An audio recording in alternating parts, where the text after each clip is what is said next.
ನನ್ನೆಲ್ಲ ಪ್ರಿಯ ಸ್ನೇಹಿತರೆ, ನಾನು ಪರೀಕ್ಷಿತ ತಾಳ್ಜಿ, 7ನೇ ತರಗತಿ, ಕೆಪಿಎಸ್ ಬಿಕ್ಕಲಕಟ್ಟೆ, ಕುಂದಾಪುರ ತಾಲೂಕು, ಉಡುಪಿ ಜಿಲ್ಲೆ.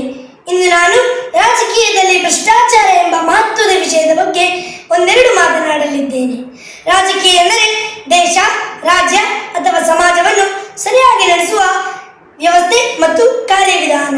ಸರಳವಾಗಿ ಹೇಳುವುದಾದರೆ ಜನರ ಸಮಸ್ಯೆಗಳನ್ನು ಪರಿಹರಿಸುವುದು, ಜನಸೇವೆ ಮಾಡುವುದು, ಜನರಿಗೆ ನ್ಯಾಯ ಒದಗಿಸುವುದು, ಅಭಿವೃದ್ಧಿ ಕಾರ್ಯಗಳನ್ನು ಮಾಡುವುದು, ಎಲ್ಲ ಒಟ್ಟಾರೆಯಾಗಿ ಜನರ ಕಲ್ಯಾಣಕ್ಕಾಗಿ ಈ ರಾಜಕೀಯ ಇರುವಂಥದ್ದು. ಆದರೆ ಈಗ ಆಗಿದೆ ಸ್ನೇಹಿತರೆ, ರಾಜಕೀಯ ತನ್ನ ಅರ್ಥವನ್ನೇ ಕಳೆದುಕೊಳ್ತಾ ಇದೆ. ರಾಜಕೀಯದಲ್ಲಿ ಭ್ರಷ್ಟಾಚಾರ ತಲೆ ಎತ್ತಿದೆ. ಈ ಸಂದರ್ಭಕ್ಕೆ ಒಂದು ಗಾದೆ ಮಾತು ನೆನಪಾಗ್ತಾ ಇದೆ. ಅದೇನೆಂದರೆ, ಹೊಲದ ಬೇಲಿಗೆ ಎದ್ದು ಹೊಲವನ್ನು ಮೇದಂತೆ. ಅಂದರೆ ನಮ್ಮನ್ನು ರಕ್ಷಿಸಬೇಕಾದ, ಪಾಲಿಸಬೇಕಾದ, ನಮಗೆ ನ್ಯಾಯವನ್ನು ಒದಗಿಸಬೇಕಾದಂತಹ ರಾಜಕೀಯ ವ್ಯಕ್ತಿಗಳೇ ನಮ್ಮ ಜನರ ರಕ್ತ ಹೀರುವಂತಹ ರಕ್ತ ಪಿಪಾಸುಗಳಾಗಿದ್ದಾರೆ. ಇನ್ನೆಲ್ಲಿದೆ ರಕ್ಷಣೆ? ಅಲ್ಲವೇ?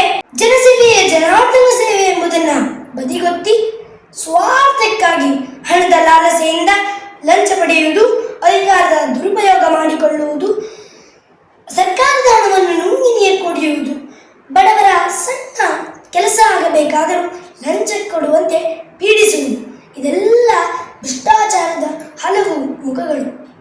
ರಾಜಕೀಯ ಎಂದರೆ ಜನಸೇವೆ.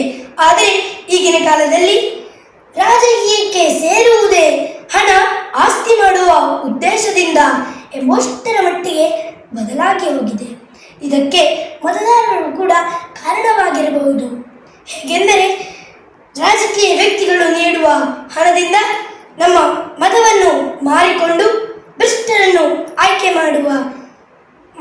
ಮಾಡುವುದು ಈ ದೇಶದ ಅಭಿವೃದ್ಧಿಗೆ ಮಾರಕವಾಗಿದೆ.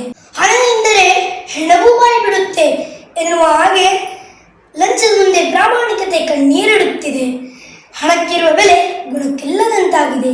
ರಾಜಕೀಯ ಸೇರಿ ಹಣ ಮಾಡುವುದೇ ಪ್ರಮುಖ ಉದ್ದೇಶವನ್ನಾಗಿಸಿ ಅನಾಚಾರ ಮಾಡುವರ ಸಂಖ್ಯೆಯು ಹೆಚ್ಚಿದೆ. ಹಾಗೆಯೇ ಲಂಚ ಕೊಟ್ಟು ತಮ್ಮ ಅವ್ಯವಹಾರಗಳನ್ನು ನಡೆಸುವವರ ಸಂಖ್ಯೆಯು ಕೂಡ ಹೆಚ್ಚಿದೆ. ಈ ಭ್ರಷ್ಟಾಚಾರವು ರಾಜಕೀಯ, ಶಿಕ್ಷಣ, ವ್ಯಾಪಾರ, ಉದ್ಯೋಗ ಹಾಗೂ ವೈದ್ಯಕೀಯ ಕ್ಷೇತ್ರಗಳಿಗೂ ತನ್ನ ಕಡಂಬ ಭಾಗಗಳನ್ನು ಚಾಚಿದೆ. ಇದರಿಂದ ಮಧ್ಯಮ ವರ್ಗದವರಿಗೂ ಹಾಗೂ ಬಡವರಿಗೂ ತುಂಬ ಸಮಸ್ಯೆ ಆಗ್ತಾ ಇದೆ. ಸರ್ಕಾರವು ಅಭಿವೃದ್ಧಿ ಕಾರ್ಯಕ್ಕೆ ನೀಡುವ ಹಣ ಬಡವರೇ ತಲುಪದೆ ಕೆಲವರ ಜೇಬಿಗೆ ಸೇರ್ತಾ ಇದೆ.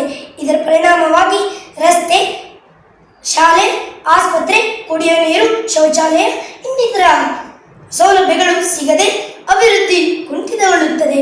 ಇನ್ನಷ್ಟು ಉದಾಹರಣೆಗಳು ಬೇಕಂದ್ರೆ, ಒಂದೊಳ್ಳೆ ಕಾಲೇಜಿನಲ್ಲಿ ಸೀಟ್ ಸಿಗಬೇಕಂದ್ರೆ ಲಂಚ, ಜಾಗ ಖರೀದಿ ಮಾಡಿ ಪಹಣಿ ಪತ್ರ ಆಗಬೇಕಂದ್ರೆ ಲಂಚ, ನಮ್ಮ ಜಾತಿ, ಆದಾಯ ಇನ್ನಿತರ ಪ್ರಮಾಣ ಪತ್ರಗಳಿಗೆ ಮಾಡಿಸ್ಬೇಕಂದ್ರೂ ಲಂಚ, ಮನೆಗೆ ಕರೆಂಟ್ ಹಾಕ್ಸ್ಬೇಕಂದ್ರೆ ಅಧಿಕಾರಿಗಳ ಜೇಬು ತುಂಬಿಸಬೇಕು, ನ್ಯಾಯಾಲಯದಲ್ಲಿ ನ್ಯಾಯ ಕೇಳಬೇಕಂದ್ರೆ ನಮ್ಮ ವಕೀಲರ ಕೈ ಬಿಸಿ ಮಾಡಬೇಕು, ಆರೋಗ್ಯ ಕೈ ಕೊಟ್ಟರೆ ಆಸ್ಪತ್ರೆಗೆ ಹೋದರೆ ದುಡ್ಡು ಇದ್ದವರಿಗೆ ಒಂಥರ, ಬಡವರಿಗೆ ಒಂಥರ, ಎಲ್ಲ ಲಂಚದ ಮಹಿಮೆ.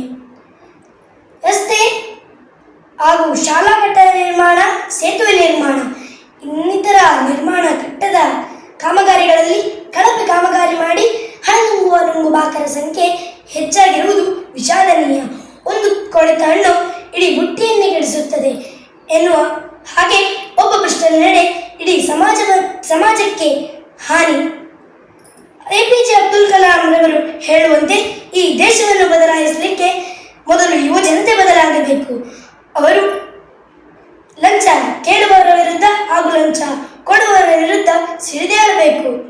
ಹಾಗೆಯೇ ಅದಕ್ಕಿಂತ ಮಿಗಿಲಾಗಿ ನಮ್ಮ ನಾಗರಿಕರು ಸತ್ಯ, ನಿಷ್ಠೆ ಹಾಗೂ ಪ್ರಾಮಾಣಿಕತೆಯಿಂದ ಕೆಲಸ ಮಾಡಬೇಕು ಹಾಗೂ ಉತ್ತಮ ಮೌಲ್ಯಗಳನ್ನು ತಮ್ಮ ಬದುಕಿನಲ್ಲಿ ಅಳವಡಿಸಿಕೊಳ್ಳಬೇಕು. ಈ ಭ್ರಷ್ಟಾಚಾರಕ್ಕೆ ಮುಕ್ತಿ ಕೊಟ್ಟು ಭವ್ಯ ಭಾರತ ನಿರ್ಮಿಸಬೇಕು. ಪ್ರಾಮಾಣಿಕತೆಯೇ ನಿಜವಾದ ಶಕ್ತಿ ಎಂದು ಹೇಳ್ತಾ ನನ್ನ ಈ ಪುಟ್ಟ ಭಾಷಣಕ್ಕೆ ಪೂರ್ಣ ವಿರಾಮವನ್ನು ನೀಡುತ್ತೇನೆ. ಜೈ ಹಿಂದ್, ಜೈ ಭಾರತಾಂಬೆ.